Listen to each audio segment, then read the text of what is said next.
Bonjour, je suis Pablo du réseau Éducation sans frontières et je remercie évidemment les occupants et les personnels de culture de nous avoir invités. À vrai dire, ce n'est pas une invitation artificielle. Nous nous sentons parfaitement en phase avec l'exigence de convergence de lutte et de lutte contre la précarité. Parce que qu'est-ce que c'est qu'un sans-papier, sinon un travailleur à qui on interdit certains droits sociaux ou des droits politiques? Qu'est-ce que c'est qu'un sans-papier, sinon une personne qu'on veut rendre le plus vulnérable possible afin de mieux exercer la surexploitation?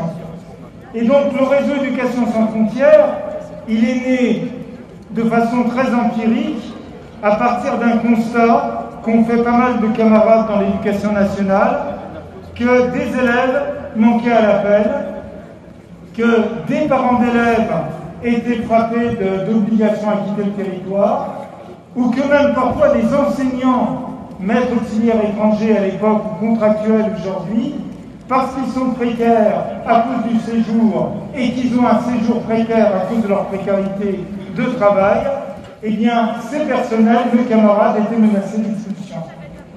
Et lorsque nous avons créé le réseau Éducation sans frontières en 2004, nous ne savions pas que nous allions durer plusieurs décennies. Nous étions plutôt dans l'idée que nous allions enfin faire triompher le bon sens.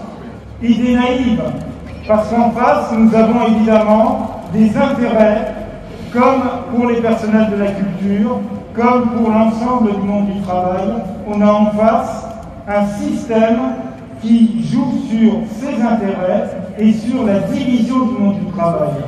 Et donc, quoi de mieux que la précarité pour imposer à de pauvres gens, même s'ils sont parents d'élèves, même s'ils sont jeunes en formation, de raser les murs et d'accepter leur vulnérabilité. Nous avons donc choisi de nous battre pour la régularisation des élèves et des parents d'élèves, ce qui ne veut pas dire que nous nous désintéressons des autres sans-papiers. Nous sommes aussi solidaires des travailleurs sans-papiers qui occupent par exemple leur entreprise pour exiger de leur patron qu'ils délivrent un CERFA.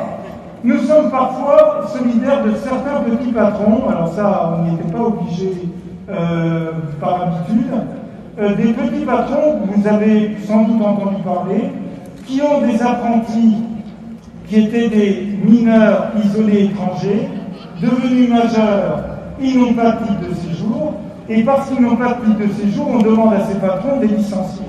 Évidemment, ils s'y opposent, certains font même des grèves de la faim, le cas de Besançon a défrayé la chronique, mais nous avons des tas d'exemples, une près d'ici à Malakoff par exemple, une boulangerie qui explique qu'elle veut garder son apprenti, qui participe au développement d'un univers culturel aussi, d'un patrimoine culturel, en aidant à populariser la boulange.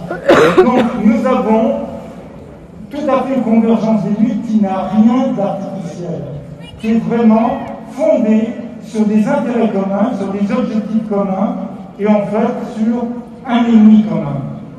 Et nous avons évidemment beaucoup à faire, parce que les pouvoirs en face ont une imagination débordante pour briser toute velléité d'exiger sa régularisation.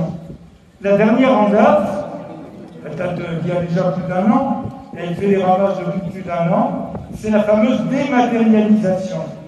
Qu'est-ce que c'est que la dématérialisation? C'est en fait que pour simplement prendre rendez-vous, même pas pour tout de suite régulariser, mais pour prendre rendez-vous à la préfecture, on est obligé de passer par Internet, et la réponse que les parents d'élèves, les élèves, les sans-papiers en général, qui demandent à être régularisés, reçoivent systématiquement, c'est « il n'y a pas de créneau disponible ». Évidemment, quand on n'ouvre pas de créneau, il n'y a pas de créneau disponible.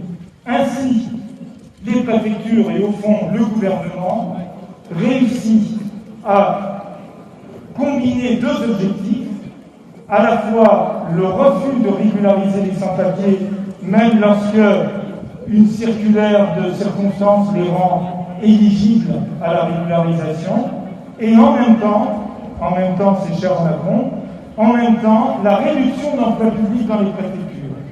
Eh bien, c'est notre actuelle bataille, mis à part évidemment la régularisation des élèves, des parents d'élèves, des sans-papiers en général. L'actuelle bataille, c'est d'en finir avec une dématérialisation qui oblige non plus à faire la queue, comme ça se faisait depuis 3 heures du matin devant les préfectures, ce qui donnait une image réelle de l'inhumanité des préfectures, mais en fait de faire la queue isolée derrière un ordinateur quand on en a un, ou derrière son smartphone, pour jamais n'avoir de rendez-vous. Eh bien, cela, c'est encore pire. C'est une précarité encore pire qui est impossible. Voilà, merci de m'avoir invité. Merci. Merci. Je vais un tout petit élément à ce que vient de dire Pablo, parce qu'on a parlé de sans-papiers, notamment de travailleurs sans-papiers, mais il y a un point qui fait directement le lien avec l'assurance chômage. Parmi les gens qui n'ont pas le droit à l'assurance chômage, il y a énormément de travailleurs qui cotisent et qui sont des travailleurs sans-papiers parce que depuis Sarkozy, il n'est même plus possible de faire leur droit à l'assurance chômage si on n'a pas ces papiers. Il y a même des trop-perçus qui sont réservés à des gens qui ont eu des papiers et qui les perdent avant la fin de leur droit. Et ça, c'est aussi un autre scandale qu'il faut faire. On cotise, on est un travailleur, il devrait y avoir une assurance chômage pour toutes et tous, et il ne devrait pas avoir cette condition. Et ça, c'est aussi un des sujets pour lesquels il faut se battre. Et c'est très bien que le réseau RSF à travers Pablo ait pu venir prendre la parole, parce que là, le combat, il est directement lié, comme je l'ai dit au début, sur le fait d'avoir des droits sociaux pour toutes et tous, quelle que soit sa nationalité, parce qu'on cotise, parce qu'on travaille, et c'est ça qui doit être privilégié.